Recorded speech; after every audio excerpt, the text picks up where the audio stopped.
Abstinence from sexual activity is a personal choice that individuals may make for various reasons. These reasons can include religious beliefs, moral values, personal preferences, or health concerns. Whatever the reason, it is important to understand the effects that abstinence can have on the male body. This essay will delve into those effects, separating fact from fiction and providing evidence-based information to empower you with knowledge about your own body. It's crucial to remember that everyone's body is unique. While general trends and scientific findings provide valuable insights, individual experiences can vary. If you have any concerns or questions about your sexual health, seeking guidance from a healthcare professional is always recommended. They can offer personalized advice and address any specific concerns you may have. This open discussion about abstinence aims to provide clarity and understanding. Knowledge is power, and understanding how your body responds to different choices allows you to make informed decisions about your health and well-being.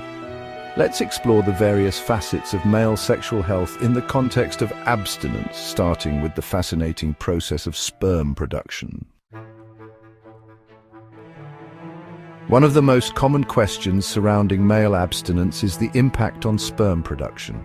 The male body continuously produces sperm throughout life, regardless of sexual activity. This process, known as spermatogenesis, ensures a constant supply of fresh sperm. But what happens to this sperm if it isn't ejaculated? The body has a natural mechanism for dealing with this. Older sperm are broken down and reabsorbed by the body, much like old cells are recycled and replaced throughout the body. This ensures that the reproductive system remains healthy and functional.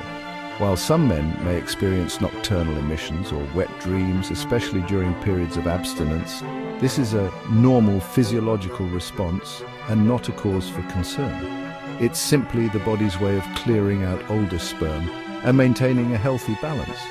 Understanding that sperm production is a continuous process, regardless of sexual activity, can alleviate anxieties and misconceptions surrounding abstinence.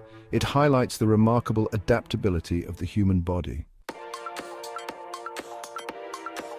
The notion that abstaining from sex can cause the penis to shrink is a persistent myth. Penis size is primarily determined by genetics and hormones during puberty. Once a man reaches adulthood, his penis size is generally fixed and does not change due to lack of sex. While some men may perceive a decrease in penis size, this is often attributed to other factors. Weight gain, particularly around the abdomen, can make the penis appear smaller as it becomes partially obscured by surrounding tissue. This is a matter of visual perception rather than an actual change in penis size. In extremely rare cases, a condition known as penile atrophy can occur. This involves a decrease in the size and function of the penis and is typically associated with prolonged periods of inactivity, spanning a decade or more. Penile atrophy is not a direct result of abstinence, but rather a complex condition often linked to underlying health issues. It's important to separate fact from fiction when it comes to penis size and abstinence. Rest assured that abstaining from sex will not cause your penis to shrink. Erections are a complex physiological process involving blood flow, nerves, and hormones. While abstinence doesn't directly impact the mechanisms of erections, some men may find that it takes longer to achieve an erection or that erections are initially less firm after a period of inactivity. This is because regular sexual activity can increase blood flow to the penis, making it easier to achieve and maintain erections.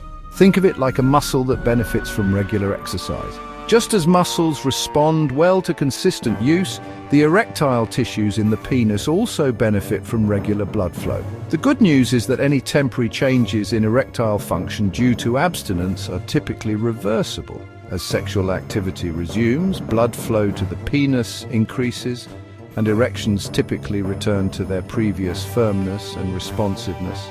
If you experience persistent difficulties with erections, it's essential to consult with a healthcare professional. Erectile dysfunction can be a symptom of underlying health conditions and should be addressed promptly. Section 5. Libido, the ebb and flow of sexual desire. Libido, or sex drive, can fluctuate naturally over time and is influenced by a variety of factors, including stress, mood, relationship dynamics, and hormone levels. During periods of abstinence, it's not uncommon for men to experience a decrease in libido. This can be partly attributed to lower levels of testosterone, a hormone that plays a key role in sexual desire. Sexual activity and orgasm can temporarily boost testosterone levels, so abstaining from these activities may lead to a slight decline in testosterone and consequently libido.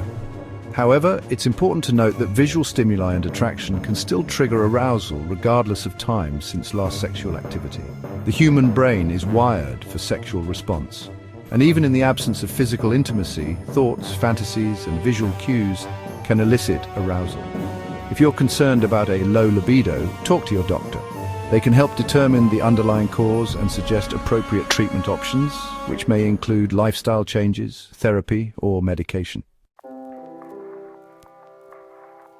Section 6. Prostate health, ejaculation and long-term wellness.